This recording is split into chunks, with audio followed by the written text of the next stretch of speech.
بسم اللہ الرحمن الرحیم۔ السلام علیکم ورحمۃ اللہ۔ آج ہمارا 10ویں چیپٹر کا دوسرا لیکچر ہم سنیں گے۔ ہمارا ٹاپک تھا اسلام میں خواتین کے حقوق۔ آپ بیٹا اپنی کتابیں اپنے سامنے رکھ لیں، کتابیں کھول لیں اور ادھر سے یہ لیکچر سنتے جائیں، اور جو مشکل الفاظ کی میننگ آپ کو لکھوائی جائے، بتائی جائے، آپ اسے اپنی کتاب پر نوٹ کرتے جائیں۔ ہمارا ٹاپک ہے اسلام میں خواتین کے حقوق۔ اسلام مساوات یعنی برابری کا درس دیتا ہے۔ 1400 سال پہلے اسلام نے عورتوں کو انقلابی نوعیت کے حقوق عطا کیے، جس کے تحت خواتین وراثت کی حقدار بن سکتی ہیں۔ اس سے پہلے عورتوں کو وراثت میں حصہ نہیں دیا جا سکتا تھا۔ عورتیں اپنی مرضی سے شریک حیات یعنی شوہر کا انتخاب کر سکتی ہیں۔ اس سے پہلے عورتوں کے پاس یہ حق نہیں تھا۔ والدین جہاں شادی کر دیتے تھے، بس وہ ان کی مجبوری ہوتی تھی وہاں شادی کرنا، لیکن اسلام نے عورتوں کو یہ حق اس انداز میں دیا کہ نکاح کے وقت ہم عورت سے 3 بار پوچھتے ہیں کہ آپ کو فلاں کے نکاح میں دیا جا رہا ہے، آپ کو منظور ہے یا نہیں۔ تو اپنی مرضی سے عورت اپنے شوہر کا انتخاب کر سکتی ہے، اپنی عزت اور وقار کے تحفظ کا حق رکھتی ہے، حتیٰ کہ اگر خاوند کے رویے ٹھیک نہ ہوں تو اسلام نے عورت کو خاوند سے علیحدہ ہونے کا حق دیا ہے، جس کو ہم خلا کہتے ہیں۔ خلا کیا ہے؟ عورت اگر شوہر سے علیحدگی کا مطالبہ کرے تو اس کو خلا کہتے ہیں۔ شوہر اگر خود اپنے سے الگ کر دے تو اسے طلاق کہتے ہیں۔ یعنی شوہر میاں بیوی کا رشتہ ختم کرے تو اسے طلاق کہتے ہیں، اور اگر بیوی یہ رشتہ ختم کرنے کا مطالبہ کرے تو اسے خلا کہتے ہیں۔ پاکستان میں غیرت کی بنا پر قتل جیسے مسائل کا سامنا بھی ہے، جن کا اکثر شکار خواتین ہوتی ہیں۔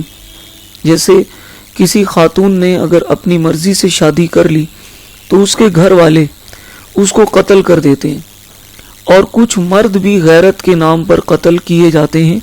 یعنی جس مرد نے اہل خانہ کی مرضی کے خلاف ان کے گھر کی کسی عورت سے شادی کی ہو تو وہ عورت تو قتل ہوتی ہے، وہ مرد بھی قتل کر دیے جاتے ہیں۔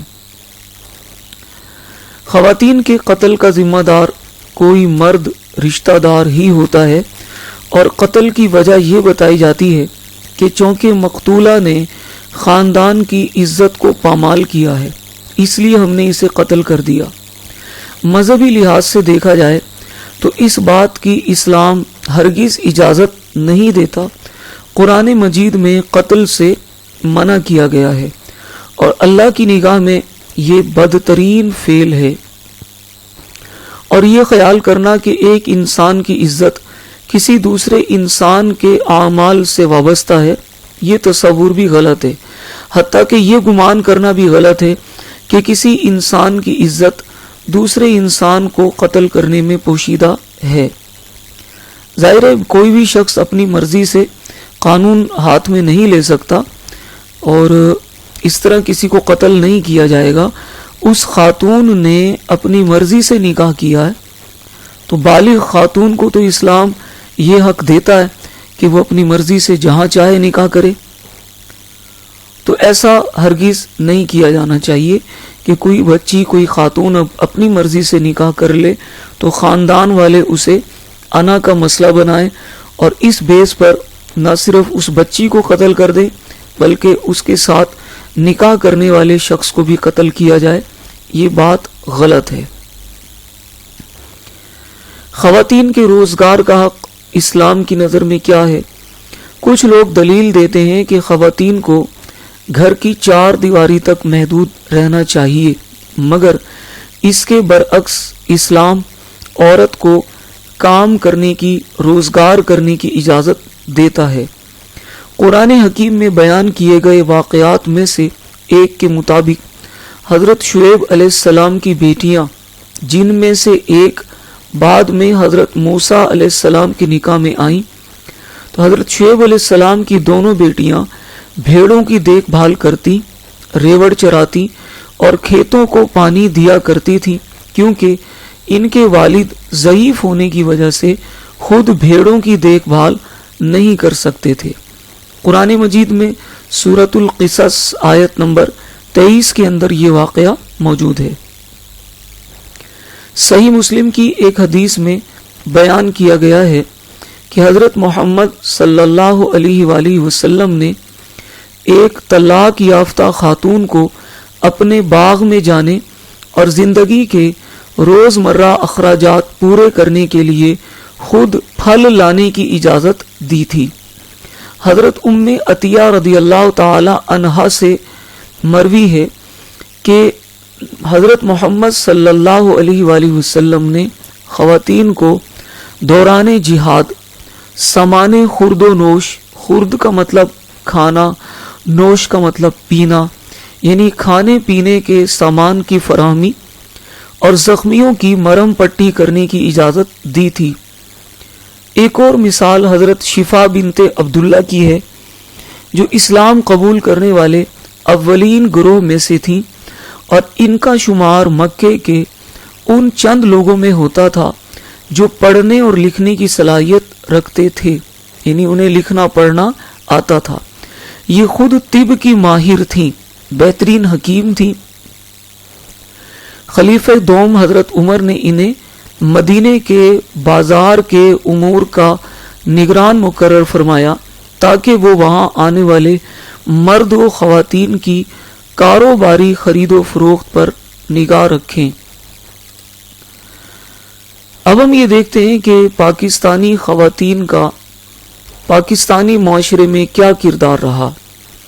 معاشرے میں خواتین کا کردار نہایت اہم ہے۔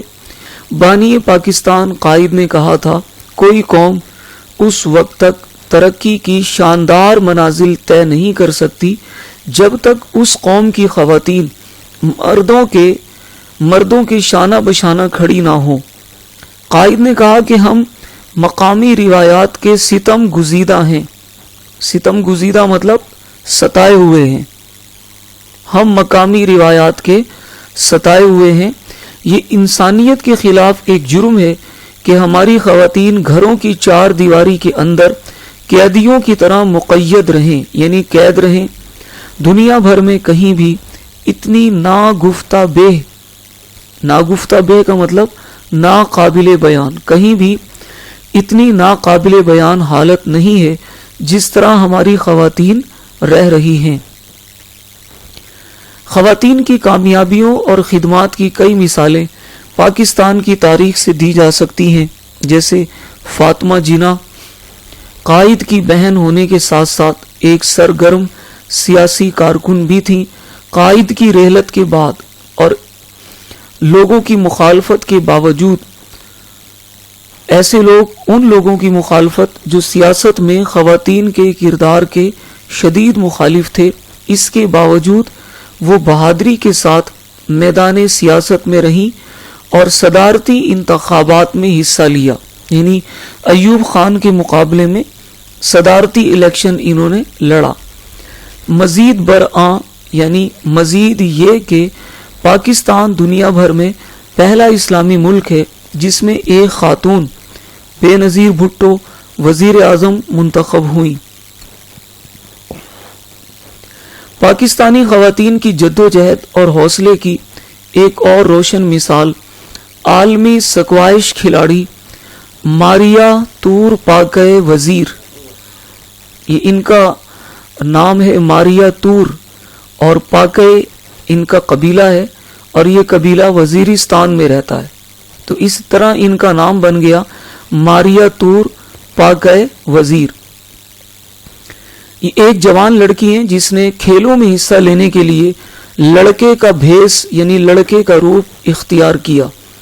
انہوں نے کسی پر یہ ظاہر نہیں ہونے دیا کہ میں لڑکی ہوں، اور سکویش کی بہترین کھلاڑی بنی، اور جس وقت یہ راز کھلا کہ یہ لڑکی ہیں تو اسے ڈرایا دھمکایا گیا۔ ان تمام مشکلات کے باوجود وہ سکویش کھیلنے کے لیے پرعزم رہیں۔ آج وہ پاکستان میں سکویش کی اعلیٰ ترین کھلاڑی ہے اور کئی عالمی مقابلوں میں پاکستان کی نمائندگی کا شرف حاصل کر چکی۔ اسی طرح مریم مختار، جنہوں نے پاکستان کی واحد جنگی ہواباز خاتون بن کر یعنی فائٹر پائلٹ بن کر فرائض کی ادائیگی کے دوران شہادت کا مرتبہ حاصل کیا۔ 20 سالہ پاکستانی فٹ بالر شہلا بلوچ، جو حال ہی میں ایک کار حادثے میں زندگی کی بازی ہار گئیں، ان کا نام بھی ایسی خواتین میں شامل ہے جنہوں نے خواتین کی سربلندی اور کھیلوں سمیت تمام شعبہ ہائے زندگی میں قابل فخر کارنامے سر انجام دے کر ملک کا نام روشن کیا۔ گھریلو کاموں میں خواتین کی کارکردگی کو بھی سراہا نہیں جاتا۔ ملکی معیشت کو استحکام دینے یعنی مضبوط کرنے اور خاندان کی مالی معاونت کے لیے کئی خواتین نے زراعت، صحت، تعلیم اور صنعت وغیرہ کے شعبوں میں نہایت محنت سے خدمات سر انجام دی ہیں۔ آج کے لیے اتنا کافی ہے۔ اگر کوئی کنفیوژن ہو، پرابلم ہو تو بیٹا آپ رابطہ کر سکتے ہیں۔ السلام علیکم ورحمۃ اللہ وبرکاتہ۔